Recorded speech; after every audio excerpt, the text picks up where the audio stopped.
ಬೆಂಗಳೂರಿನ ಯಲಹಂಕದಲ್ಲಿರುವಂತಹ bishop cotton ವಿದ್ಯಾಸಂಸ್ಥೆಯಲ್ಲಿ Kannada ರಾಜ್ಯೋತ್ಸವವನ್ನು ಅದ್ದೂರಿಯಾಗಿ ಆಚರಣೆ ಮಾಡಲಾಗಿದೆ. ಕಾರ್ಯಕ್ರಮದಲ್ಲಿ ಏನು ಮಾತನಾಡಿದಂತಹ ಒಂದು ಹೆಸರಾಂತ ಕವಿ, ಚಿಂತಕ ಮತ್ತು ವಿಮರ್ಶಕ ಆಗಿರುವಂತಹ ಎಲ್.ಎನ್. ಮುಕುಂದರಾಜ್ ಅವರು ಕೂಡ ಇದ್ದರು ಮತ್ತು ಅವರು ಕೂಡ ಉದ್ಘಾಟನೆ ಮಾಡಿದ್ದಾರೆ ಒಂದು ಕಾರ್ಯಕ್ರಮವನ್ನು. ನಂತರ ಕಾರ್ಯಕ್ರಮದಲ್ಲಿ ಭಾಗವಹಿಸಿ ಮಾತನಾಡಿದಂತಹ ಅವರು ಕನ್ನಡ ನಾಡು ನುಡಿಯ ಬಗ್ಗೆ ಮತ್ತು ಕನ್ನಡ ಉಳಿವಿಗಾಗಿ ಶ್ರಮಿಸಿದವರ ಬಗ್ಗೆ ನಾವು ಶ್ಲಾಘನೆ ಮಾಡಬೇಕು, ವ್ಯಕ್ತಪಡಿಸಬೇಕು ಅಂತ ಹೇಳಿದ್ದಾರೆ. ಕಾರ್ಯಕ್ರಮದಲ್ಲಿ ಕಾಲೇಜಿನ ಕನ್ನಡ ವಿಭಾಗದ HOD, ಮನೋವೈಜ್ಞಾನಿ ಮತ್ತು ಹಿರಿಯ ಒಂದು ಎಲ್ಲ ಕೂಡ ಕಲಾ ತಂಡಗಳು, ಅದರ ಜೊತೆಗೆ ಶಿಕ್ಷಕರು ಮತ್ತು ಉಪನ್ಯಾಸಕರು ಎಲ್ಲರೂ ಕೂಡ ಭಾಗವಹಿಸಿದ್ರು ಅಂತ ಹೇಳ್ತಾ ಇದ್ದಾರೆ. ಈ ಒಂದು ಕಾರ್ಯಕ್ರಮದಲ್ಲಿ ಕನ್ನಡ ಗೀತೆಗಳಿಗೆ ಮತ್ತು ಜಾನಪದ ಕಲಾ ತಂಡಗಳಿಗೆ ಸಾಕಷ್ಟು ಒಂದು ಪ್ರಾಮುಖ್ಯತೆಯನ್ನು ಕೊಟ್ಟು ಭರ್ಜರಿಯಾಗಿಯೇ ಡ್ಯಾನ್ಸ್ ಮತ್ತು ಹಾಡುಗಳನ್ನು ಹಾಡಿ ಸಂಭ್ರಮಿಸಿದ್ದಾರೆ. ಕಣ್ಣು ಕಿವಿ ಬಾಯಿ ಎಂಬುದು ಪ್ರಸಿದ್ಧ ಕವಿ ಬೆನಗಲ್ ರಾಮರಾಯರ ಹೇಳಿಕೆಯಂತಹ ಇಂತಹ ಪ್ರಸಿದ್ಧ ನಾಡಿನಲ್ಲಿ ಜನಿಸಿರುವ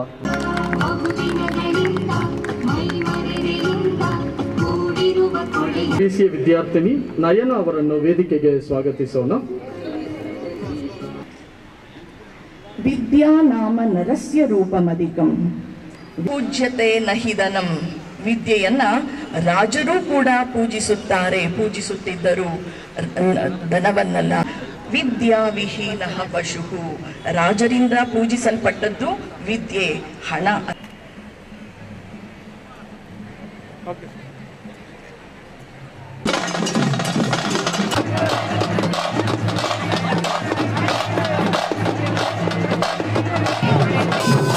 ಅದಕ್ಕೆ ಮೊದಲದಾಗಿ ನಾವು ಎಲ್ಲೇ ಇದ್ದರೂ ಏನೇ ಮಾಡಿದ್ರು ಫಸ್ಟ್ ನಾವು ಕನ್ನಡಿಗರಾಗಿರಬೇಕು. ನಮಗೆ ತಿಳಿದಿರಬೇಕು ನಮ್ಮ ಭಾಷೆನ ಹೆಂಗೆ ಉಳಿಸ್ಬೇಕು. ನಾವು ವಿವಿಧ ಭಾಷೆಯಲ್ಲಿ ಮಾತಾಡುವವ್ರ ಹತ್ರ ಮಾತಾಡ್ತೀವಿ, ಅವ್ರ ಜೊತೆ ಇದ್ದರೆ ಕನ್ನಡ ಭಾಷೆಯಲ್ಲಿ ಮಾತಾಡಬೇಕು. ನಮ್ಮ ಸಂಸ್ಕೃತಿ ಬಗ್ಗೆ ಹೇಳಬೇಕು, ನಮ್ಮ ದೇಶದಲ್ಲಿರುವ ಕಲಾಚಾರ ಬಗ್ಗೆ ಹೇಳಬೇಕು. ಆವಾಗ ಅದಕ್ಕೆ ನಮ್ಮ ಕಾಲೇಜಲ್ಲಿ ಈ ಹಬ್ಬನ ಆಚರಿಸೋದು, ವಿವಿಧ ಕಾಲೇಜಿನಿಂದ ಮಕ್ಕಳನ್ನ ಕರೆದು ನಮ್ಮ ಹಬ್ಬದ ಬಗ್ಗೆ ನಾವು ನಮ್ಮ ಕಾಲೇಜಿಂದ ದೊಡ್ಡದಾಗಿ ಪ್ರಚಾರ ಮಾಡಿ ವಿವಿಧ ಮಕ್ಕಳನ್ನು ಕರೆದು ಭಾಗವಹಿಸಲು ಹೇಳುತ್ತೇವೆ. ನೃತ್ಯದಲ್ಲಿ, ಆಟದಲ್ಲಿ, ಸ್ಪೀಚಲ್ಲಿ. ಹಂಗೆ. ನನ್ನ ಹೆಸರು ಸುಷ್ಮಿತಾ, ಸೆಕೆಂಡ್ BCom ಓದ್ತಾ ಇದ್ದೀನಿ ಇದೇ ಕಾಲೇಜಿನಲ್ಲಿ.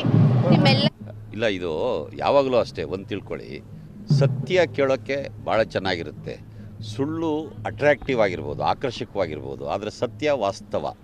ಕನ್ನಡ ನಾಡಿನ ಚರಿತ್ರೆ ಇದೆಯಲ್ಲ, ಭಾಳ ವಿಸ್ತಾರವಾದ ಚರಿತ್ರೆ ಇದು.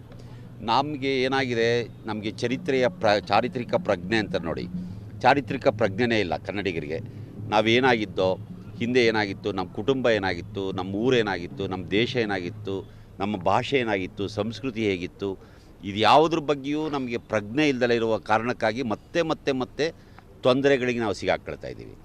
ನಾವು ನಮ್ಮ ನಾಳೆಗಳು ತುಂಬ ಸುಂದರವಾಗಿರಬೇಕು ಅಂದರೆ ನೆನ್ನೆಯ ನೆನಪು ಅಷ್ಟೇ ಚೆನ್ನಾಗಿರಬೇಕು.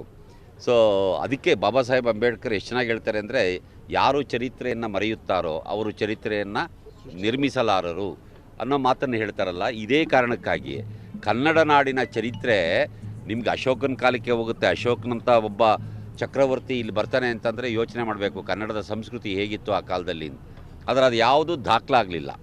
ನಮಗೆ ಕನ್ನಡದ ಮೊದಲ ರಾಜವಂಶ ಗೊತ್ತಾಗದೆ ಕ್ರಿಸ್ತಶಕ 345ರಲ್ಲಿ ಮಯೂರ ಕದಂಬರ ವಂಶವನ್ನು ಸ್ಥಾಪನೆ ಮಾಡಿ ಆತ ಇಲ್ಲಿ ಕನ್ನಡದ ಮೊದಲ ಸಾಮ್ರಾಜ್ಯವನ್ನು ಸ್ಥಾಪನೆ ಮಾಡ್ತಾನೆ. ಅತ್ಲಗ 5 ವರ್ಷಕ್ಕೆ ತರುವಾಯ ತಲಕಾಡಿನ ಗಂಗರು ಕ್ರಿಸ್ತಶಕ 350ರಲ್ಲಿ 45ರಲ್ಲಿ ಇವನು 50ರಲ್ಲಿ ಮಾಧವ ಮತ್ತು ದಡಿಗ ಅನ್ನುವ ತಲಕಾಡಿನ ಇಬ್ಬರು ಸಹೋದರರು ತಲಕಾಡಿನ ಗಂಗ ಸಾಮ್ರಾಜ್ಯವನ್ನು ಅವರು ಎಷ್ಟು ಸುದೀರ್ಘವಾಗಿ ಆಳ್ವಿಕೆ ಮಾಡ್ತಾರೆ ಅಂದರೆ 10ನೇ ಶತಮಾನದವರೆಗೆ ಸುಮಾರು 650 ವರ್ಷಗಳ ಕಾಲ ಅವರು ಆಳ್ವಿಕೆ ಮಾಡ್ತಾರೆ. ತಮಿಳಿನ ರಾಜರಾಜೇಂದ್ರ ಚೋಳ ಬಂದು ಆ ತಲಕಾಡಿನ ಗಂಗರ 3ನೇ ರಾಚಮಲ್ಲನೋ ಯಾರೋ ಇರ್ತಾನೆ, ಅವನ್ನ ಸೋಲಿಸಿದವರೆಗೂ ಅವರು ರಾಜ್ಯವನ್ನು ಆಳ್ತಲೇ ಇರ್ತಾರೆ. ಅಷ್ಟಾದರೂ ಕೂಡ ಅವರು JDS ಪಕ್ಷ 25 ವರ್ಷವನ್ನು ಪೂರ್ಣಗೊಂಡಂತಹ ಹಿನ್ನೆಲೆ JDSನ ಒಂದು ರಜತ ಮಹೋತ್ಸವ ನಡೆಸುವಂಥ ಕುರಿತು ತುಮಕೂರಿನಲ್ಲಿ JDS ಜಿಲ್ಲಾಧ್ಯಕ್ಷ ಆಗಿರುವಂತಹ ಅಂಜಿನಪ್ಪ ಸುದ್ದಿಗೋಷ್ಠಿಯನ್ನು ನಡೆಸಿದ್ದಾರೆ. ಸುದ್ದಿಗೋಷ್ಠಿಯನ್ನು ಉದ್ದೇಶಿಸಿ ಮಾತನಾಡಿದಂತಹ ಅವರು ನವೆಂಬರ್ 21 ಬೆಂಗಳೂರಿನ ಒಂದು JP ಭವನದಲ್ಲಿ HD ಕುಮಾರಸ್ವಾಮಿಯವರು ಧ್ವಜಾರೋಹಣ ಮಾಡ್ತಾರೆ. ಅದರ ಜೊತೆಗೆ ನವೆಂಬರ್ 22ನೇ ತಾರೀಕು JDS JP ಭವನದಲ್ಲಿ JDS ಒಂದು ಸಮಾವೇಶ ಕೂಡ ನಡೆಯುತ್ತೆ. ಆ ಸಮಾವೇಶದಲ್ಲಿ ರಾಜ್ಯ ಜಿಲ್ಲಾ ಮಟ್ಟದ ಒಂದು ಪದಾಧಿಕಾರಿಗಳ ಆಯ್ಕೆ ಕೂಡ ಆಗುತ್ತೆ. ಅದು ಸೇರಿದಂತೆ ಹಲವೊಂದು ಕಾರ್ಯಕ್ರಮಗಳನ್ನು ಕೂಡ ಯೋಜನೆ ನಾವು ನಿರ್ಮಿಸಿಕೊಂಡಿದ್ದೀವಿ. ಈ ಕುರಿತಾಗಿ ಕಾರ್ಯಕ್ರಮದಲ್ಲಿ ಏನು ಎಲ್ಲರೂ ಭಾಗವಹಿಸ್ತಾರೆ ಅಂತ ನಾವು ಹೇಳೋದಾದರೆ ನೋಡಿ, ಮಾಜಿ ಪ್ರಧಾನಿ ಆಗಿರುವಂತಹ ದೇವೇಗೌಡರು ಮತ್ತು ಕೇಂದ್ರ ಸಚಿವರಾದಂತಹ HD ಕುಮಾರಸ್ವಾಮಿ ಅವರು ಸೇರಿದಂತೆ ಹಲವಾರು ಒಂದು ನಾಯಕರು ಕೂಡ ಭಾಗವಹಿಸ್ತಾರೆ ಅಂತ ಹೇಳಿರುವಂಥದ್ದು. ಬೆಂಗಳೂರಿನಲ್ಲಿ ನಮ್ಮ ವರಿಷ್ಠರ ಮುಖಾಂತರ ಧ್ವಜಾರೋಹಣವನ್ನು ಮಾಡ್ತಾರೆ ಮತ್ತು ಪೂಜ್ಯ ದೇವೇಗೌಡರ ಕಾಲದಲ್ಲಿ ಕುಮಾರಸ್ವಾಮಿ ಅವರು ಆಗಿರ್ತಕ್ಕಂಥ ಕಾಲದಲ್ಲಿ ಆಗಿರ್ತಕ್ಕಂಥ ಕೆಲವು ಈ ತಿಂಗಳು ಸರ್, ಈ ತಿಂಗಳು 21ನೇ ತಾರೀಕು 4:00 ಸಾಂಕೇತಿಕವಾಗಿ ಅದು ಧ್ವಜಾರೋಹಣವನ್ನು ಮಾಡ್ತಾರೆ JP ಭವನದಲ್ಲಿ ಬೆಂಗಳೂರು. ಅದಾದಮೇಲೆ ಒಂದು ಇದನ್ನ ಪ್ರದರ್ಶನ ಇಟ್ಟಿದ್ದಾರೆ, ಅದನ್ನು ಕೂಡ ಉದ್ಘಾಟನೆ ಮಾಡ್ತಾರೆ. ಮತ್ತು ಸಂಜೆ 6:00 ವಿವಿಧ ರಾಜ್ಯಗಳಿಂದ ಬಂದಿರತಕ್ಕಂಥ ನಮ್ಮ ಪಕ್ಷದ ಪ್ರತಿನಿಧಿಗಳು ರಾಷ್ಟ್ರೀಯ ಸಮಾವೇಶ ಅಧಿವೇಶನ ಕೂಡ ಇರುತ್ತೆ, ಅಲ್ಲೆಲ್ಲ ಮೀಟಿಂಗ್ ಆಗುತ್ತೆ. ನೆಕ್ಸ್ಟ್ 22ನೇ ತಾರೀಕು 11 ಗಂಟೆಗೆ ನಮ್ಮ JP ಭವನದ ಹತ್ರ ದೊಡ್ಡ ಸಮಾವೇಶ ನಡೆಯುತ್ತೆ. ಸುಮಾರು ಒಂದು 6,000ದಿಂದ 8,000 ಬರ್ತಕ್ಕಂಥ ಸಂಭವ ಇದೆ ಬೆಂಗಳೂರಿಗೆ. ಹಾಗಾಗಿ ನಾವು ಕೂಡ ಇವತ್ತು ತಮ್ಮ ಮುಖಾಂತರ ನಮ್ಮ ಜಿಲ್ಲೆಯಲ್ಲಿ ಇರತಕ್ಕಂಥ ನಮ್ಮ ಪಕ್ಷದ ಕಾರ್ಯಕರ್ತರು, ಮುಖಂಡರುಗಳು, ಜಿಲ್ಲಾ ಪಂಚಾಯಿತಿಯಲ್ಲಿ, ಸ್ಥಳೀಯ ಸಂಸ್ಥೆಗಳಲ್ಲಿ ಕೆಲಸ ಮಾಡಿರ್ತಕ್ಕಂಥ ಎಲ್ಲ ನಮ್ಮ ಪಕ್ಷದ ಮುಖಂಡರು, ಕಾರ್ಯಕರ್ತರು, ಮಹಿಳಾ ಮುಖಂಡರು, ರೈತ ವಿಭಾಗದ ಎಲ್ಲ ವಿಭಾಗದ ಕಾರ್ಯಕರ್ತರುಗಳು ಎಲ್ಲರೂ ಕೂಡ ನಾವು ಭಾಗವಹಿಸಬೇಕಂತೇಳಿ ನಾವು ಜಿಲ್ಲಾ ಜನತಾದಳದ ಘಟಕದಿಂದ ಅವರೆಲ್ಲರೂ ಕೂಡ ಹೃದಯಪೂರ್ವಕವಾಗಿ ನಾವು ಸ್ವಾಗತವನ್ನು ನಾವು ಮಾಡ್ತಾ ಇದ್ದೇವೆ, ಆಹ್ವಾನಿಸ್ತಾ ಇದ್ದೇವೆ. ಮತ್ತು ಆಗಿರ್ತಕ್ಕಂಥ ಸಂದರ್ಭದಲ್ಲಿ ಗಾಂಧೀಜಿಯವರು ಕನಸು ಕಂಡಿರ್ತಕ್ಕಂಥ ಗ್ರಾಮ ವಾಸ್ತವ್ಯವನ್ನು ಮಾಡಿದ್ದಾರೆ. ಯುವಕರಿಗೆ, ಮಹಿಳೆಯರಿಗೆ, ರೈತರಿಗೆ ಎಲ್ಲರಿಗೂ ಕೂಡ 2 ಸಾರಿ ಮುಖ್ಯಮಂತ್ರಿ ಆಗಿರ್ತಕ್ಕಂಥ ಸಂದರ್ಭದಲ್ಲಿ ಎಲ್ರಿಗೂ ಕೂಡ ಜಮೀನು ವ್ಯಾಜ್ಯ ಹಿನ್ನೆಲೆ ನ್ಯಾಯಾಲಯದ ಒಂದು ಆವರಣದಲ್ಲಿಯೇ ಮಹಿಳೆಯ ಮೇಲೆ ಮಾರಣಾಂತಿಕವಾಗಿ ಕೊಲೆಗೆ ಯತ್ನ ನಡೆಸಿದಂತಹ ಒಂದು ಘಟನೆ ಬೆಳಗಾವಿ ಜಿಲ್ಲೆಯ ಅಥಣಿ ಒಂದು ಪಟ್ಟಣದಲ್ಲಿ ನಡೆದಿರುವಂಥದ್ದು. ಆ ನ್ಯಾಯಾಲಯದ ಒಂದು ಆವರಣದಲ್ಲಿ ಆಗಿದೆ ಒಂದು ಘಟನೆ. ಇನ್ನು ಮೀನಾಕ್ಷಿ ಸಿಂಧೆ ಎಂಬ ಒಂದು ಮಹಿಳೆಯ ಮೇಲೆ ಈ ರೀತಿಯಾಗಿ ಮಾರಣಾಂತಿಕ ಹಲ್ಲೆ ಮಾಡಿದ್ದು ಬಾಳಾ ಸಾಹೇಬ ಚೌಹಾಣ್ ಎಂಬುವಂತಹ ವ್ಯಕ್ತಿ ಅಂತ ಹೇಳಲಾಗ್ತಾ ಇದೆ. ಈ ಒಂದು ಘಟನೆಯಂತೆ ನಿಜಕ್ಕೂ ಕೂಡ ಅಲ್ಲಿ ಎಲ್ಲರನ್ನೂ ಕೂಡ ಭಯಭೀತರನ್ನಾಗಿ ಮಾಡಿದೆ. ಇನ್ನು ಮಹಿಳೆಯ ಒಂದು ತಲೆಗೆ ಈ ಒಂದು ಘಟನೆಯಲ್ಲಿ ಗಂಭೀರವಾದಂತಹ ಗಾಯ ಕೂಡ ಆಗಿದೆ. ಮೀನಾಕ್ಷಿ ಜಮೀನಿಗಾಗಿ ಒಂದು ಅಥಣಿಯ ಒಂದು ನ್ಯಾಯಾಲಯದಲ್ಲಿ ಒಂದು ಕೋರ್ಟ್ನ ಮೊರೆ ಹೋಗಿರ್ತಾಳೆ, ಕೇಸ್ ಹಾಕಿರ್ತಾಳೆ. ಇದೇ ಒಂದು ವಿಚಾರವಾಗಿ ನ್ಯಾಯಾಲಯಕ್ಕೆ ಹಾಜರಾದಂತಹ ಒಂದು ಸಂದರ್ಭದಲ್ಲಿ ಬಾಳಾ ಸಾಹೇಬ ಏನು ಚೌಹಾಣ್ ಇದ್ದಾನೆ ಆತನಿಂದ ನಿಂದನೆ ಮಾಡಿ ಹಲ್ಲೆಯನ್ನು ಕೂಡ ಮಾಡಿದ್ದಾನೆ. ಇನ್ನು ನ್ಯಾಯಾಲಯಕ್ಕೆ ನೀನು ಬಂದು ಹಾಜರಾಗ್ತೀಯಾ, ನಿನ್ನ ಒಂದು ಬದುಕೋಕೆ ನಾನು ಬಿಡೋದೇ ಇಲ್ಲ ಅಂತ ಹೇಳಿ ಕೊಲೆಗೆ ಯತ್ನವನ್ನು ಮಾಡಿದ್ದಾನೆ. ಈ ಒಂದು ಘಟನೆ ಸಂಬಂಧ ಅಥಣಿ ಪೊಲೀಸರು ಪೊಲೀಸ್ ಠಾಣೆಯಲ್ಲಿ ಆತನ ಮೇಲೆ FIR ಅನ್ನು ದಾಖಲಿಸಿಕೊಂಡಿದ್ದಾರೆ.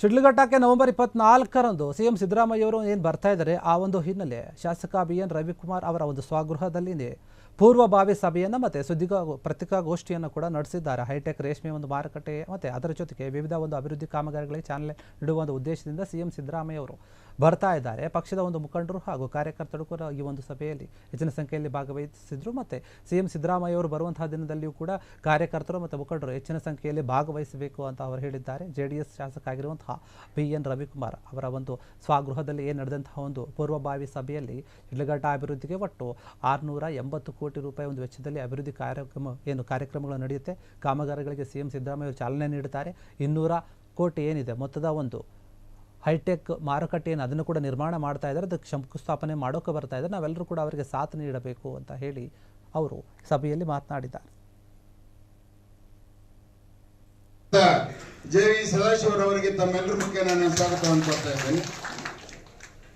ಶಿಡ್ಲಘಟ್ಟ ಪುರಸಭಾ ಗೌರವಾನ್ವಿತ ಮಾಜಿ ಸದಸ್ಯರಾಗಿರ್ತಕ್ಕಂಥ DM ಜಗದೀಶ್ ಅವರಿಗೆ ತಮ್ಮೆಲ್ಲರ ಪರವಾಗಿ ನಾನು ಸ್ವಾಗತವನ್ನು ಬಯಸ್ತಾ ಇದ್ದೇನೆ. ಭೂ ಅಭಿವೃದ್ಧಿ ಬ್ಯಾಂಕಿನ ಗೌರವಾನ್ವಿತ ಅಧ್ಯಕ್ಷರು,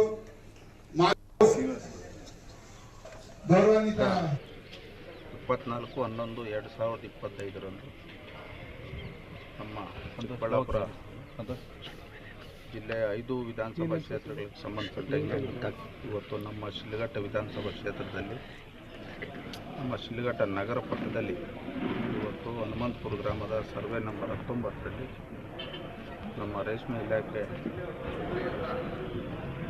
ವತಿಯಿಂದ ಇವತ್ತು 200 ಕೋಟಿ ವೆಚ್ಚದಲ್ಲಿ ಹೈಟೆಕ್ ಮಾರ್ಕೆಟು ಶಂಕುಸ್ಥಾಪನೆಯನ್ನು ಕರ್ನಾಟಕ ಸರ್ಕಾರದ ಮಾನ್ಯ ಮುಖ್ಯಮಂತ್ರಿಗಳು ಮತ್ತು ಉಪಮುಖ್ಯಮಂತ್ರಿಗಳು ಮತ್ತು ಸಂಬಂಧಪಟ್ಟಂತೆ 27 ಇಲಾಖೆ ಮಂತ್ರಿಗಳು ಈ ಒಂದು ಜಿಲ್ಲಾ ಮಟ್ಟದ ಕಾರ್ಯಕ್ರಮ ಇವತ್ತು ನಮ್ಮ ಶಿಡ್ಲಘಟ್ಟದಲ್ಲಿ 24ರಂದು ನಡೀತಾ ಇತ್ತು. ಈ ಒಂದು ಕಾರ್ಯಕ್ರಮ ಇವತ್ತು ಇಡೀ ಕ್ಷೇತ್ರದಲ್ಲಿ ಪಕ್ಷಾತೀತವಾಗಿ ಎಲ್ಲ ಪಕ್ಷದವರು ಇವತ್ತು ಈ ಕಾರ್ಯಕ್ರಮದಲ್ಲಿ ಭಾಗವಹಿಸಿ ಈ ಕಾರ್ಯಕ್ರಮ ಅತ್ಯಂತ ಯಶಸ್ವಿಗೊಳಿಸಬೇಕಂತೇಳಿ ನಮ್ಮ ಪಕ್ಷದ ಎಲ್ಲ ಹೋಬಳಿ ಮಟ್ಟದ ಗ್ರಾಮ ಪಂಚಾಯತಿ ಮಟ್ಟದ ಬೂತ್ ಮಟ್ಟದ ಎಲ್ಲ ಮುಖಂಡರನ್ನ ಈ ದಿನ ಸಭೆ ಮಾಡಿ ಎಲ್ಲರಿಗೂ ಅವ್ರ ಗಮನಕ್ಕೆ ವಿಚಾರವನ್ನು ತಂದಿದ್ದೀವಿ.